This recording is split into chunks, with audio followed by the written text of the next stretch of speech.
I asked 4 women between the ages of 21 to 22 17 questions regarding my dissertation question. How has Instagram contributed to the portrayal of female beauty standards in the 21st century, and what impact does this have on platform users?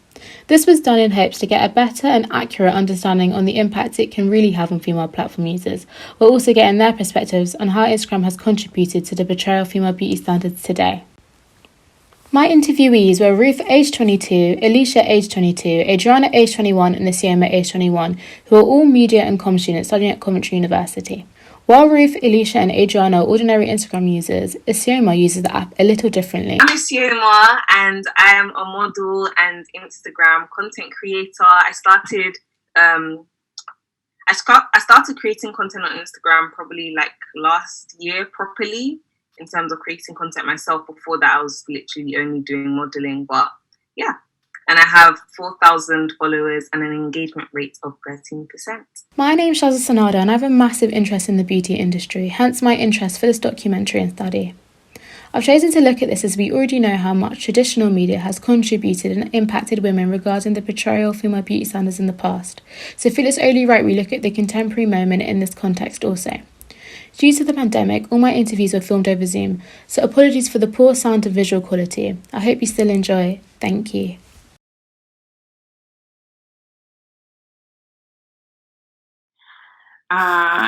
Yes, I would say it's my favorite because it really is your own space, like curated space. So you can choose everything that you want to watch or that you don't want to watch. No, I'd probably say I prefer Twitter. I think people are a bit more real and a bit more chill on there. And I think there's an unspoken rule that everything just has to be perfect on Instagram. No. I would say it used to be my favorite social media app, but now I do spend, even though I don't create on this platform, but I do spend a lot of time on TikTok. Like TikTok has had all of my time for the past like couple of months, and also Twitter here and there. But in terms of Instagram, I mostly just go on there to post, but staying on the platform for an extended period of time is something that I don't really do as much.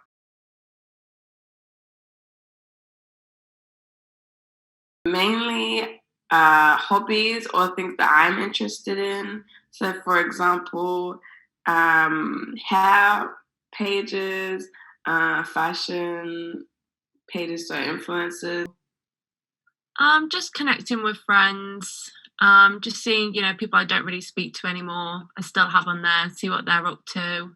Just using my Instagram as a photo album in some sort of way, and using it as I usually share a lot of information about important topics. I just use it to bring awareness in a way. I use Instagram to create and post content, work with brands, and also to sometimes like expand my network a bit and talk to new people.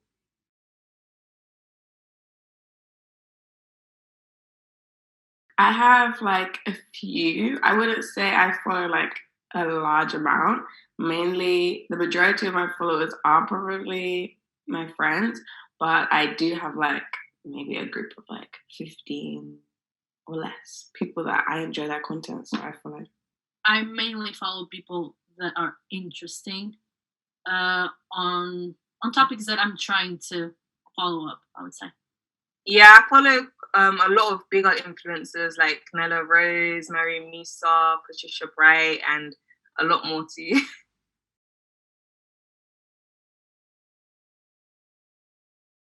Most of them I identify with their page mainly because they look like me, or I don't know, we have a similar body type, or these kind of things.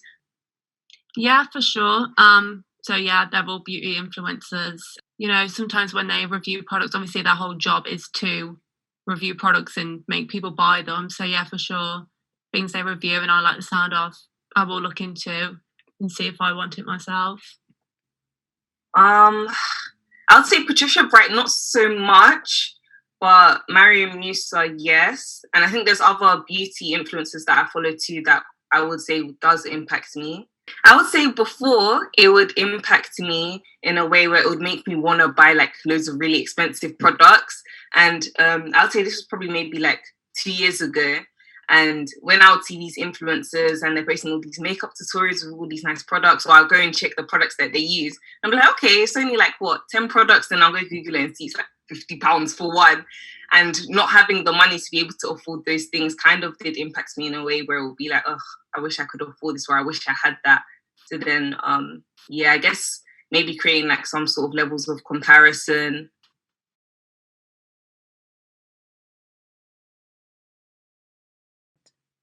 I'd probably say a bit of both, but I think that's the case for every social media platform. You know, it has both actually. Positive because it keeps me entertained, even if it's memes or just seeing people's life.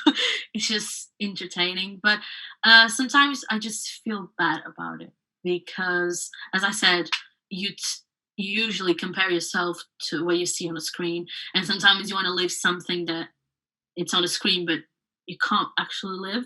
So, but I would say it's mostly positive. You can make it positive if you want. The app can be very negative, yes, because it's so broad. It's like literally worldwide, and not everyone thinks the same. Not everyone feels the same, and I just feel like you can just do whatever you want, and you choose if you want it to be positive or negative. Currently, I would say a mix of both.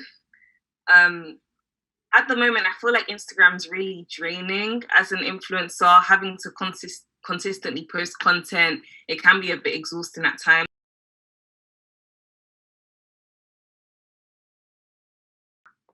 Yeah, I 100% agree.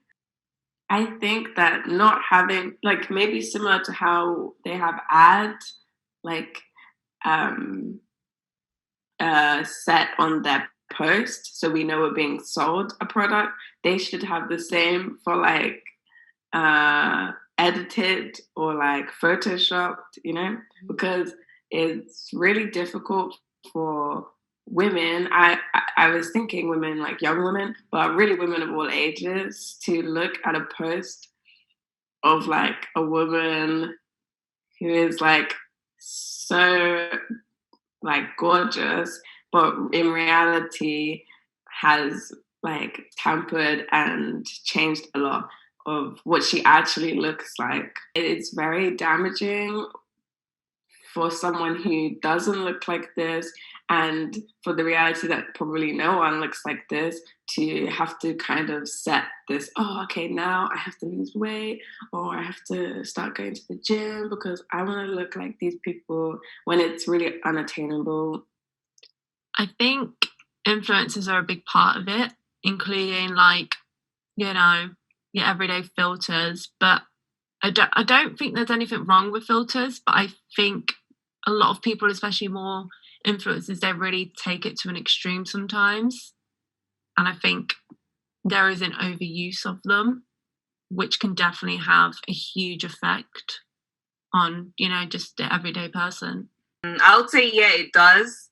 I would say, especially because of the Instagram filters too, because the filters on Instagram, I feel like compared to other platforms like Snapchat, on Snapchat, it's like that there's a filter there. Instagram filters, I would say that they're more realistic in terms of like, you can't really tell if there's a filter there or not. So then when you see people post that onto their feed, because obviously if they post it on their story, it comes up with there's a filter. But when they post it on their feed, you don't know that they have a filter, and it's just like, oh, they have a really pretty nose and nice full lips and perfect smooth skin. So then it does kind of make you feel a bit bad about yourself, or it makes you want to always use filters as well. So do you think if we didn't have technology be so advanced, like so you didn't use things like filters and like photoshopping things, like stuff like that, do you think it would be a safer space, Instagram? Just maybe like the way we consume it now is like, we could read a Vogue magazine, for example, it's like 80 pages of beautiful women, whatever, but it's 80 pages. Like Instagram, we are consuming probably 80 posts in like in the space of 30 minutes or an hour. Do you think influencers will use filters because of the pressure of the app? That's an interesting question. I think so, yeah. Because I think that is the standard nowadays. I think that's just like the everyday. I think it's more of a showing off app, if that makes sense. It's more people are like, oh, I have this and I have this coming up. You know, I think there's a very specific Instagram lifestyle.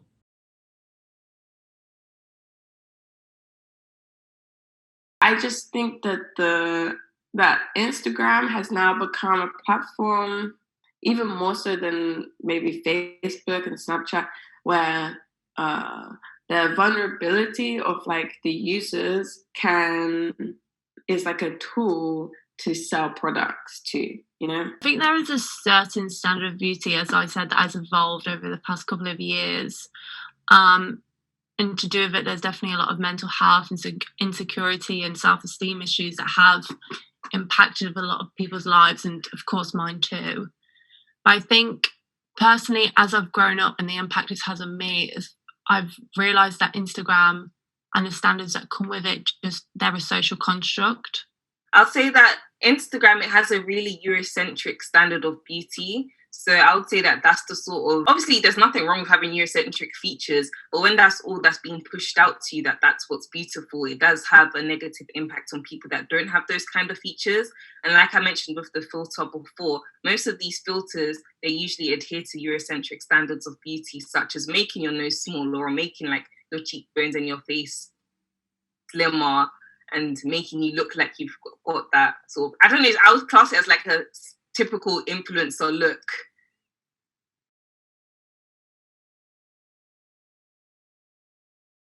I am too also, someone who is influenced by it.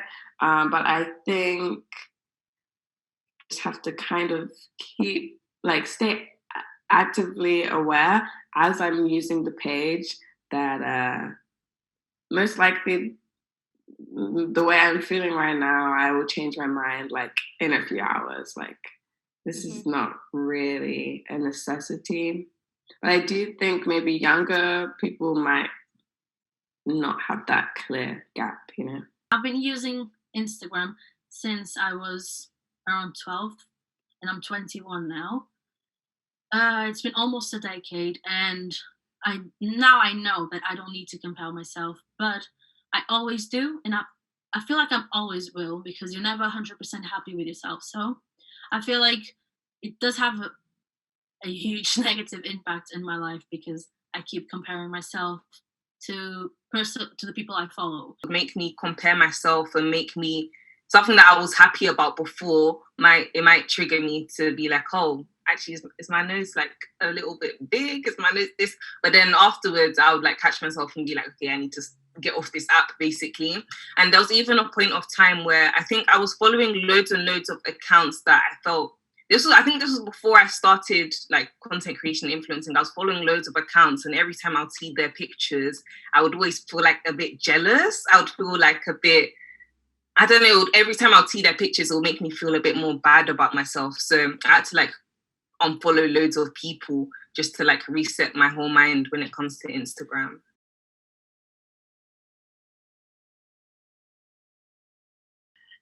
Instagram can empower minorities, for example, and also maybe educate. So, for example, I'm mixed race, and I maybe wasn't exposed to a culture of like how to braid hair and stuff, you know, just tie up in a bun and look cute. That's basically how I lived most of my life. And I don't really, I did know about the different hairstyles, but I think maybe the fear of not being, or like not really understanding it or having any knowledge on it would put me off like trying new styles or stuff like this.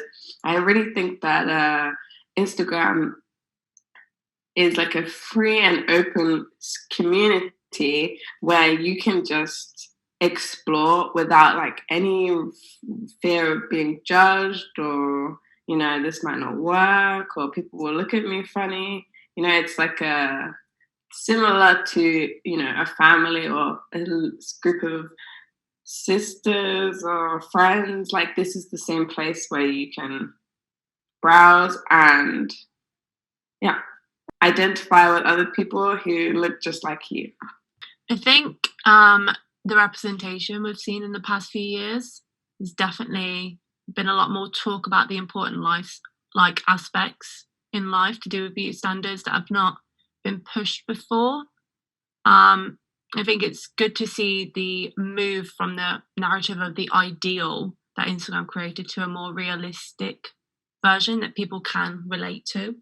I follow a lot of people that are that talk a lot about body positivity, and whatever your body is, you should feel good on your skin.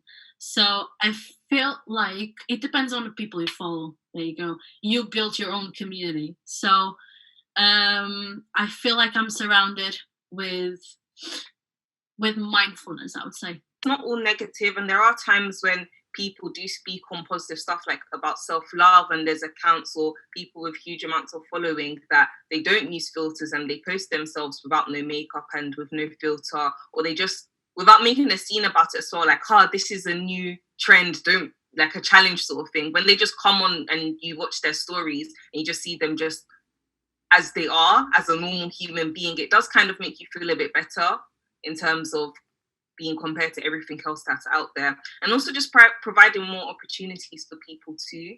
Through Instagram, I've gotten a lot of opportunities that I probably wouldn't have gotten if I didn't have an Instagram account. So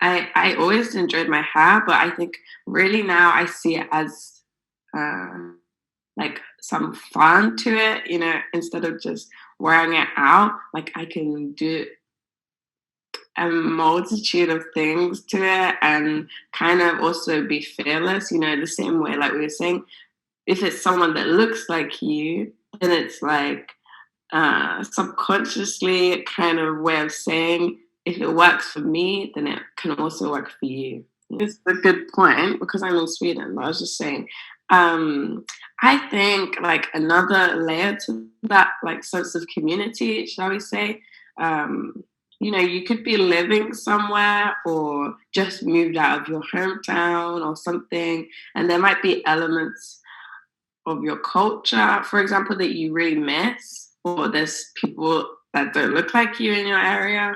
So like having this like social bubble online is like, you still can identify with parts of yourself, even if you can't have it in reality, it's still available for you online. So I think that is a great positive aspect of Instagram. So yeah, it does impact my life in a lot of ways. Just like I said, I compare myself to people that I see on a screen, which is not healthy. But there's then the other side that has mindfulness, and it really helps my mental health. Some accounts I follow. So there you go. You choose the community you want. So it can be very positive, and it definitely affects your life.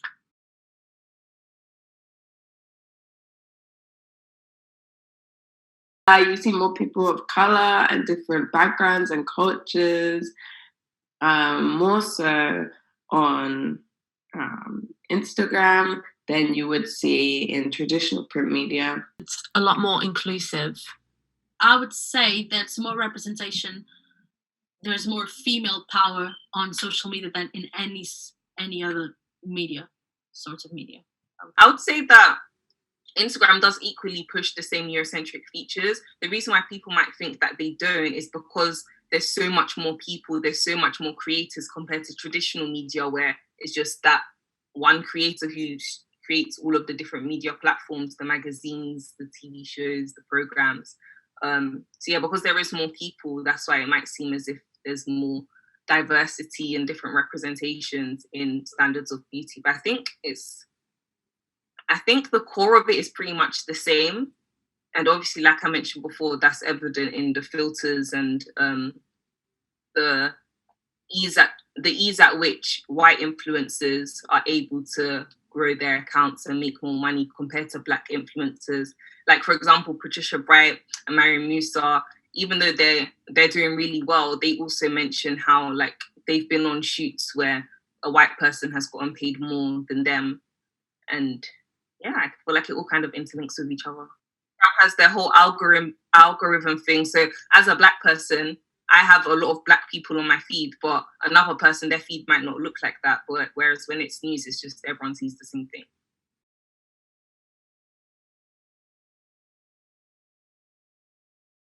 That I feel like social media, Instagram can be a good platform to learn because again, people just post their lives and their thoughts raw, and in other forms of media, I feel like it is just regulated by someone, and in social media, there's some boundaries. Like you can report something that is offensive to someone and stuff like that. But I feel like, especially in the last year, I've learned a lot about a lot of cultures and about everything actually. So yes, I would say that in social media there's more representation of different cultures, different race, gender. It's very different from the other sorts of media. Okay, yeah, I would say that there is a contrast. I would say older traditional forms of media, when it comes to body image and representation, I would say that they are more narrow-minded and they are more fixed on the slim, tiny waist body sort of image that the woman's really skinny. Whereas on Instagram, I feel like the representation there has kind of shifted and it's more, I feel like, for example, if you're talking about modeling, to be an Instagram model, you can have like fuller breasts and fuller hips. And when it will come to traditional media, that sort of look might be rejected.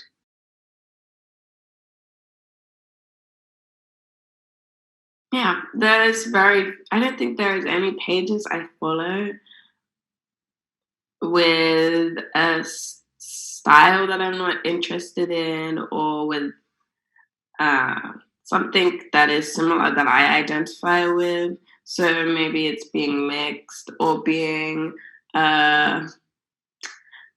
heavy chested or being kind of slim and being short. I think I do actively try to just find people who look like me so that I'm not thinking about this every day.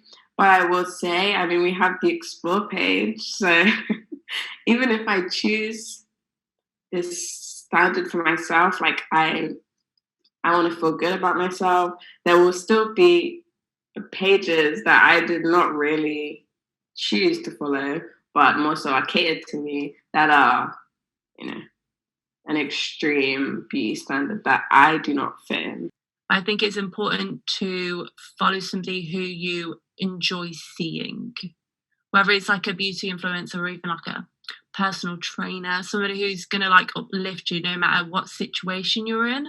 It's really, really important because the same way it has effects on you negatively, it can also have a really good effect positively. It can change your mood. It can change your outlook on how the rest of your day goes. So, yeah.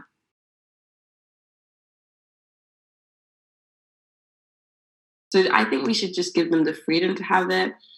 But I think that it should be the same way we have YouTube Kids and so on. I think that Instagram has a responsibility to kind of restrict content, so that the 13-year-old doesn't see what a 25-year-old can so freely see on Instagram. I actually think that it's fine to give kids Instagram at 13, even younger, I would say like 11 is okay. But just so long as the content they do view and are able to view are appropriate. Here's the thing. I think age limits are very tricky because one way or another, like, there's a way around it. You can lie, there's no way to monitor it.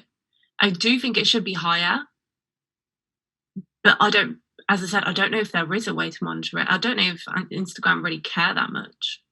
So I feel like now I wouldn't want my sister or no one that I know to be on social media being younger than 13, 14 is just very toxic, especially because I would say there are a lot of adults and you tend to compare yourself. Oh, I want to be like this when I grow older, but you don't really need to. You just feel like it because it's on social media, and if it's trending, you think it's important, but it's not important at all. So I feel like when you're that young, you can't really see through things to see what's good for you and what's bad for you. So I feel like 15 would be the ideal age to have Instagram, even though I know kids don't feel cool when we have Instagram and they don't. It can be so bad when you don't know what you're doing. I'll say that I feel like it's a good age, especially in today's society. I was thinking about it from like a perspective of someone that would say that, oh no, that's too young. But children of like today's generation is different, and I feel like everyone just has to accept that. So even if it's not on Instagram, that they might see stuff that might make them feel a certain way, it'll just be on another platform. So yeah, I think the age limit is fine.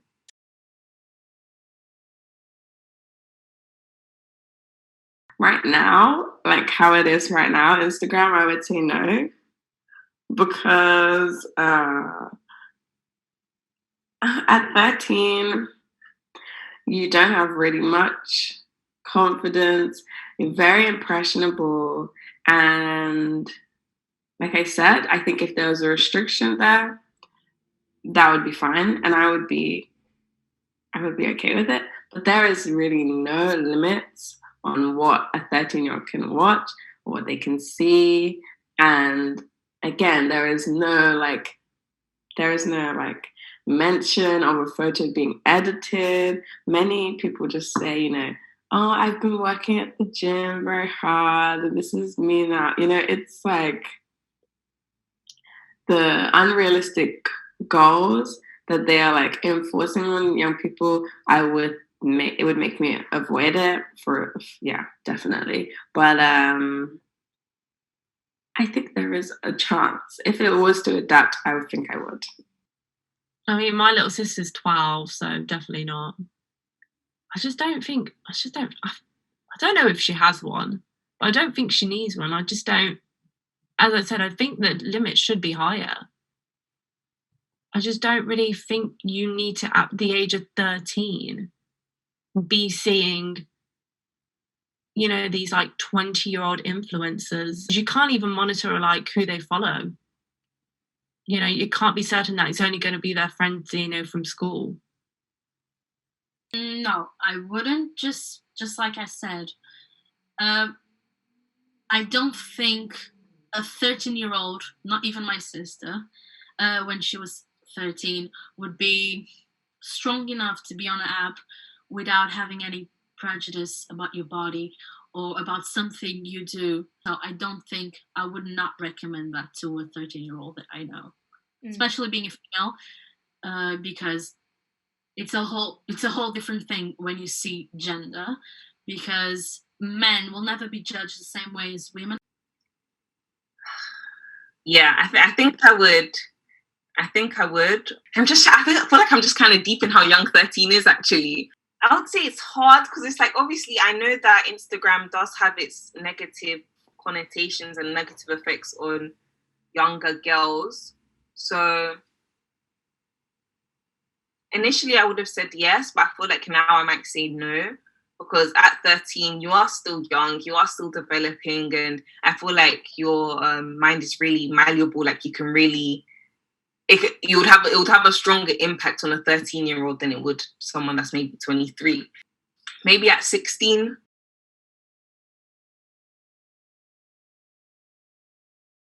I use it to procrastinate, and I use it as a filler in my day, and it's not really something I'm proud of. So I wouldn't say it's like it's had a positive impact on my life, like it, in extreme amount, to the point where I would say yes, like I love Instagram. Mm-hmm. But I do think that Instagram has educated me. There are some things that I could get from a book, but it's been provided to me from Instagram pages and whatnot. And also, it's a great pick me up. There are some really funny people online, so it's good if you're having a bad day. Yeah, I think there are some really great aspects of it, but I don't think that any of them are positive enough for me to say overall it is. I feel like throughout the years it had a lot of negative effect, I would say. But now that I'm in a better place and I just know how to use social media the way I want to use video, but I can regulate who I want to see, and when you become older, you kind of know who you want to be and who you want to be surrounded with. And I feel like now my response would be it has a positive effect in my life right now, because it entertains me, and it makes me have hope in society. I'd say overall it has a positive effect. I'd say if you had asked me that maybe a couple of years ago, I would have said the negative effect. But I feel like I said before, just changing like who you're following and the sort of stuff that you're consuming does actually help create the positive effect for you. So at the end of the day, the algorithm, it just shows you what you want to see. And if it sees that you're following and liking more positive stuff, then it's going to show you more of that. And it's just an ongoing cycle.